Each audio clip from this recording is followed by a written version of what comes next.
একটা সিটিতে ছোট্ট একটা অ্যাপার্টমেন্টে একজন বৃদ্ধ মা তার ছেলের বউ আর 6 বছর বয়সী এক নাতির সাথে বাস করত। সেই বৃদ্ধ মা ছিল খুবই দুর্বল। সে ঠিক মতো হাঁটতেও পারতো না, কথাও বলতে পারতো না। বার্ধক্যের কারণে তার হাত সবসময় কাঁপতো, কোনো কিছুই ঠিকঠাক মতো ধরে রাখতে পারতো না। প্রতিদিন খাবারের টেবিলে নানা রকমের ঘটনা ঘটতো। হয়তো কোনোদিন হাত কাঁপার ফলে টেবিলে দুধের গ্লাস ফেলে দিয়ে টেবিল নষ্ট করতো, অথবা কোনোদিন মেঝেতে তরকারি ফেলে দিত। এরকম ঘটনা প্রতিদিন ঘটায় ছেলে তাকে আলাদা একটি টেবিল কিনে দিল এবং রুমের এক কোনায় সে টেবিল সেট করে দিল। বৃদ্ধ মা সেখানে বসে একা একা খেত আর একা একা চোখের জল ফেলতো।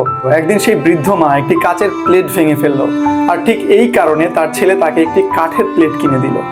ছোট্ট নাতিটি সবকিছু নীরবে দেখছিল। একদিন বৃদ্ধার ছেলে ও ছেলের বউ দেখলো তাদের শিশু বাচ্চাটি কাঠের টুকরো দিয়ে কিছু একটা বানানোর চেষ্টা করছে। ছেলের কাণ্ড দেখে তারা তাকে গিয়ে জিজ্ঞেস করলো, বাবা তুমি কি করছো? তখন ছেলেটি উত্তর দিল, আমি একটি টেবিল ও একটি কাঠের প্লেট বানাচ্ছি।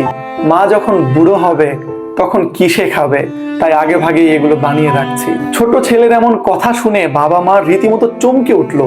তারা তাদের ভুল বুঝতে পারলো এবং তারা নিজেরা সিদ্ধান্ত নিল যে এখন থেকে মাকে খাইয়ে তারপর তারা দুজন খাবে। কিন্তু ভাগ্যের কি নির্মম পরিহাস, সেদিন সন্ধ্যার পর যখন তারা তার মাকে খাওয়ানোর জন্য গেল, গিয়ে দেখলো তার গর্ভধারিণী মা এই কাচের প্লেট, কাচের টেবিল সবকিছুর মায়া ত্যাগ করে এই দুনিয়া ছেড়েই চলে গেছেন।